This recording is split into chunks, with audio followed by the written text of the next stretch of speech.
Salut tout le monde, aujourd'hui je vous retrouve pour la présentation d'un petit steelbook, celui du film Glass. Et c'est une édition suisse si je me souviens bien, mais qui sera semblable à l'édition Zavi.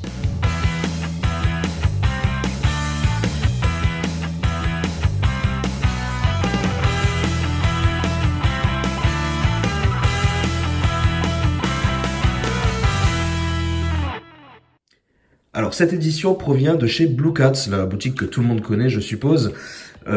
Pourquoi l'avoir pris chez lui? Tout simplement parce que en plus d'avoir le même prix que l'édition Zavi, ben on a l'avantage d'avoir la certitude qu'il arrivera en un seul morceau. Donc ça c'est vraiment très bon à prendre.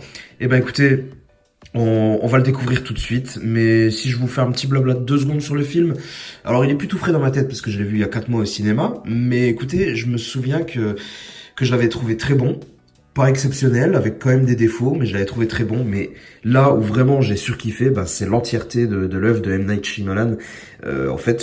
D'assembler ces 3 films, à savoir Incassable, Split et Glass, pour que ça forme un seul univers. Et ça, quand j'ai terminé ce film, j'étais rempli d'émotions tout simplement parce que c'est une page qui se tourne.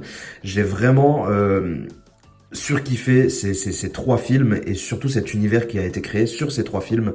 Donc voilà, je sais pas, je trouve que cette œuvre est vraiment, dans son entièreté, très très bonne. J'aime beaucoup M. Night Shyamalan, ça aide aussi forcément, mais voilà. En tout cas, le steelbook, c'était sûr et certain que j'allais me le prendre. Quand les visuels sont sortis, je me suis dit bon, c'est un petit peu vide à l'avant, mais ça devrait quand même le faire avec un joli vernis, parce que j'étais persuadé que ça allait être full glossy. Mais comme vous pouvez le voir, regardez, il est entièrement mat. La nouvelle est tombée il y a quelques jours et ça a été un petit peu la déception.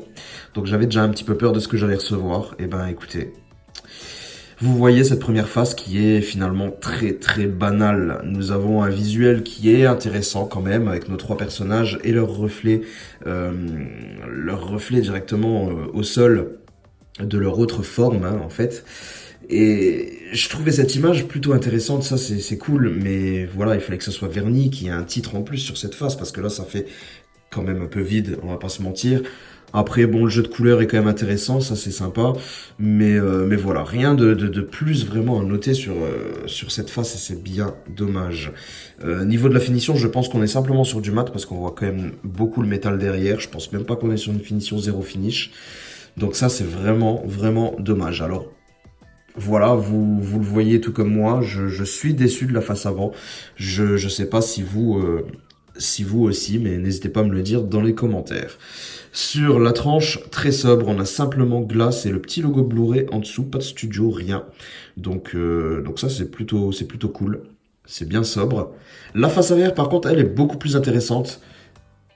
Ce choix de visuel est plutôt bon. En plus, on a des jolis reflets métalliques un petit peu partout. Moi, je le trouve très intéressant. Ça ressort bien, même si ça fait un petit peu beaucoup. Ça fait très photoshopé quand même. Mais non, mais cette face me plaît énormément. Dommage encore une fois qu'il n'y a pas de vernis. Après, malheureusement, on a le droit à quelques textes parasites, hein, le petit logo Universal, voilà, le petit texte en dessous, et ça, c'est un petit peu dommage, mais ça va, ça saute pas aux yeux tout de suite quand on regarde ce visuel. Écoutez, la face arrière rattrape un peu le truc, moi ça me va, elle est plutôt cool, mais c'est vraiment la face avant qui me déçoit, on va pas se mentir, hein. Regardez, voilà la vue d'ensemble extérieure. C'est pas foufou, hein, c'est pas foufou. Ensuite, à l'intérieur, on retrouvera le Blu-ray. Sérigraphie bleue basique. Et le Blu-ray Ultra HD, le plus important. Avec cette fois-ci une jolie sérigraphie. J'aime bien. On retrouve encore une fois nos 3 personnages, fidèles à leur couleur. Ouais, c'est plutôt cool celle-ci. J'ai pas fait un tour sur les langues, mais quand même, voilà, je vais vous les montrer très rapidement. Vous pouvez voir que sur le Blu-ray 4K, on a du Dolby Atmos 7.1.4 anglais, du DTS HD High Resolution 5.1 pour le français. Donc voilà, et sur le Blu-ray standard, nous avons du DTS HD High Resolution 5.1. Pour le français, c'est du DTS HD Master Audio 5.1. Voilà. Écoutez, c'est plutôt cool, c'est bien. Au moins, pas besoin de racheter une galette pour avoir les sous-titres français ou la VF.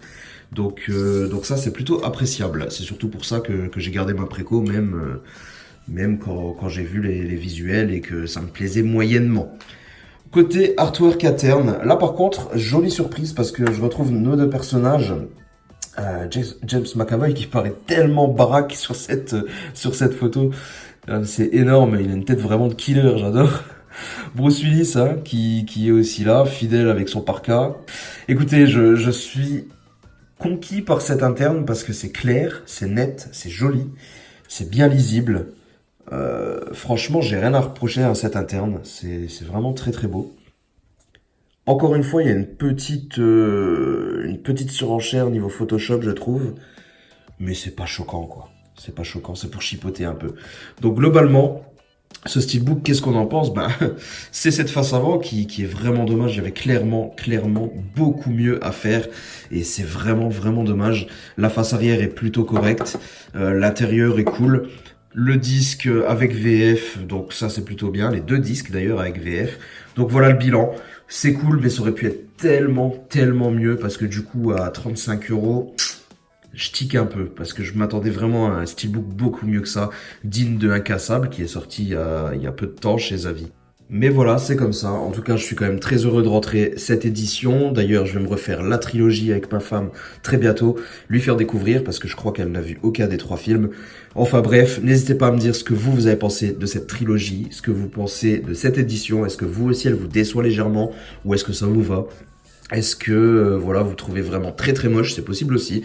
Écoutez, nous en attendant, on se retrouve dans une prochaine vidéo. Dans pas si longtemps que ça, je pense. En attendant, abonnez-vous à la chaîne si jamais c'est pas encore fait, comme ça vous la louperez pas justement cette vidéo. Vous pouvez me retrouver sur les réseaux sociaux, surtout sur Twitter où je suis le plus actif. Et puis j'ai plus qu'à vous dire, portez-vous bien. Ciao tout le monde.